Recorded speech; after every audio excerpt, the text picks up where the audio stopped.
Now, this Sunday, ABC One is screening The Mystery of the Hansom Cab, which you'll remember we read as our Australian Classics Book Club, or in our Australian Classics Book Club just a few months ago. The story's set in boomtime Melbourne in the 1880s, and it concerns the murder of a blackmailer named Oliver White, and he's murdered in the opening scene. All the evidence points to a young man as the murderer. He's engaged to the lovely and wealthy Madge Frettlby, but he insists that he has an alibi, but he prefers to go to the gallows rather than reveal where he was. The TV series has a great cast. I've watched it on DVD recently. It looks really good, but what I've been doing is listening to what's going on behind the dialogue, to the music.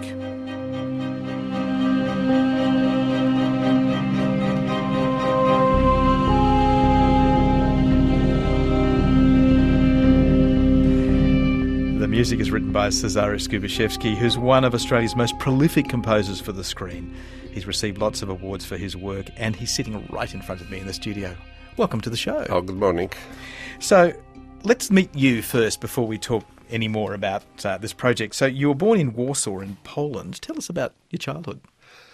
No, my childhood was, just wonderful because my parents were very good to me, and obviously I didn't have perspective that there were some other alternative ways of life in other countries. And but looking back, obviously we were living under the communist regime, especially my early childhood. I was born 3 years after the end of the Second World War, and there was quite heavy oppression. And I just recently saw a film during the Polish Film Festival called Rose, which was dealing with this very difficult post-war, post-Second World War period. But there was extremely hard, heavy pressure by the communist regime, communist regime. But then I lived through the many changes in the country, and there were periods which was much better or worse. But culturally, it was always very prolific and very energetic country. And I think I growing up in Warsaw Center, and I went to the theater and very frequently, and grew up in, I think, very cultured environment. And you learned to play the piano, or what instrument when you were little? Yeah, my mother was a good pianist.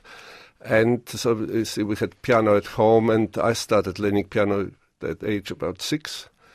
And I liked, obviously there was classical music mainly, and until one year my auntie brought from Italy, I remember the single of Ray Charles with What I Say and Hit the Road Jack, and that's had quite big influence. It's just brought completely new dimension to my musical interest. So you discovered that there are other kinds of music out there in the world, and you liked them. I loved them. I loved them. Because that's really the hallmark of your work. Yeah. You're able to compose in just about any style, it seems to me. Sometimes I see your name on a film and, it's been very classical sounding. It's all sounded like it was Rachmaninoff or something. And other times it's been quite rocky, or you can really write in any style. Yes, I think that I'm just very committed to a project, and I think let's, for example, talk about Two Hands. Obviously, when I was working on the Two Hands, that was a long time ago, 10 years ago, film with Heath Ledger. Yeah, directed by Gregor Jordan. Yeah, and that gave me quite a bit of street credibility because I wrote quite strong rock and jazz influence soundtrack, and because I believed that was the sound this particular film required. So I think I just try to create some color, which is, in my opinion, or obviously with the conversation and with the film director or the producer, we decide which direction to go. My guest is Cezary Skubashevsky here on Books and Arts Daily, and we're talking about his musical career as a composer for, well, of all sorts really, but particularly for the screen, because he's written the music for The Mystery of the Hansom Cab, which is coming up this weekend. So where did you learn composition? Did you have formal training in composition? No, I had training in just as an instrumentalist, and I just sort of, but I always came up with was always writing some stuff. Yeah. And over the years, I had encouragement with a number of people, and some of the people were quite impressive, in a sense that they work with very famous people, and they thought my ideas are really great. And I gradually I was getting more and more encouragement, and I started looking at this much more seriously. So you came to Australia in 1974. Yeah. What's that journey? How did that happen? I lived in Paris for a year in 1973, and it was very easy to come to Australia then, and there was very different the political atmosphere, and plus the country needed a lot of young people, or just generally people, to come here. And I was lucky to come when the Whitlam government just announced free tertiary education. So within a year after I've learned enough English, I went to Melbourne University. And I had very interesting experience living at Newman College, which was sort of, in those days we used to eat dinners wearing university gowns. Right. For So example. just to explain, Newman College is a residential college at the University of Melbourne. Yeah. But to me, coming back from Poland was quite amazing, because it was like being in, Oxford University environment and so on. And then after the university, I moved to north of New South Wales, where I spent a year really heavily practicing piano, and moved to Sydney, and really started without knowing anyone, and I sort of answered some ads in the paper when they were required some musicians, and slowly got to know more and more musicians in Sydney initially.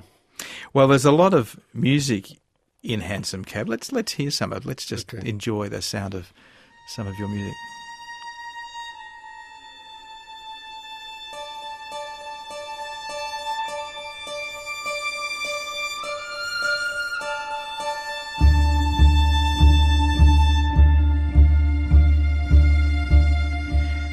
Now, we can feel that things might be tense here. That boom, boom, boom is making us feel that something creepy might be about to happen.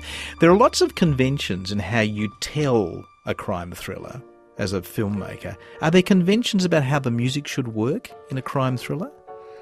I suppose we got used to a certain amount of tension music should create in the crime thriller, and some enigmatic sort of feeling. But again, we have to make some particular choices.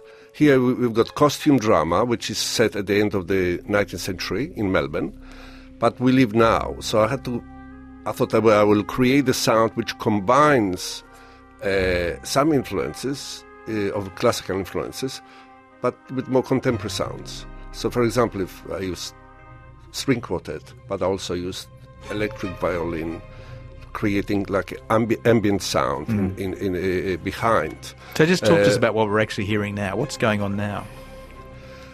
No, this is a scene. I had to create like a motive for the investigation, whole process of investigations. And Shane Jacobson is playing the police inspector. So I sort of created certain mood for his how he develops his thoughts about the crime, this crime mystery. The same, there's obviously a romantic element which I had to reflect in my music to a certain degree. But I believe that in good drama, the music should provide also a certain theme which keeps coming back, which brings us, which sort of like gels, glues all the parts together. And I think I achieved this by bringing this one motive quite a few times through the show. What is the motive we're hearing? Right now, yeah. Well, we faded out. We just faded out. That was motive from the investigation thing. But main motive is much more energetic, and with use of some percussion, because I wanted to bring the energy. When things are moving forward in the show, I wanted to really move the energy of the action a bit more forward. On Books and Arts, we're talking to Cezary Skubiszewski about his score for The Hansom Cab, which is a television series, not television drama, that's going to be screened this weekend. Let's hear a little bit more. This is a section called The Hanging Man.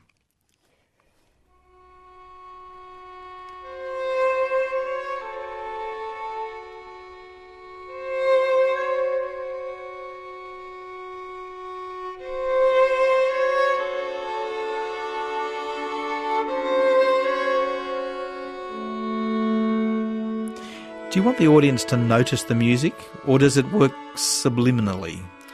In television, obviously, as a composer, I like people to notice my music, but sometimes, obviously, I don't want to overpower the story. And television is more about words. When, like in the feature films for the big screen, there's much more space for the music very often, because film directors tend to rely more on the scenes very often without dialogue. Yeah. Television is very much dialogue-oriented medium, so music has to really, in some smart way, blend in with the action, and sometimes not necessary to be noticed. Well, it was very peculiar to sit there watching the DVD and listening to the music, because that's why I watched it, because I knew I was going to talk to you. Yeah. And it seemed to me there was a lot of music in this show. I don't know whether there's more music than usual or whether I just noticed it more. Yeah. No, it is quite a bit of music in it.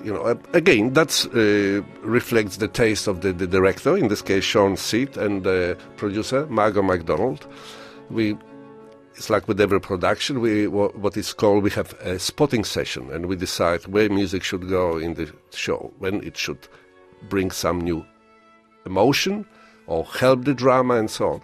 And So you sit in a big screening room, do you, watching the film with no music, obviously, and you say, here I think we could have some scary suspense music. Yeah, or sometimes they put what is called temp music, which is even big enemy of any composer, because people sometimes get used to temp music, which means temporary music, which they can use from any other film in the world or any other piece of music. Yes, it's cheating, really, isn't it? They put a little bit of Erik Satie in, and then they say... And they say, do something that sounds a bit like Erik Satie, but that we don't have to pay the rights for. And very often they say, we don't care what it is, but they do, because people obviously get used to this particular piece of music, and some pieces of music become a standard on nearly every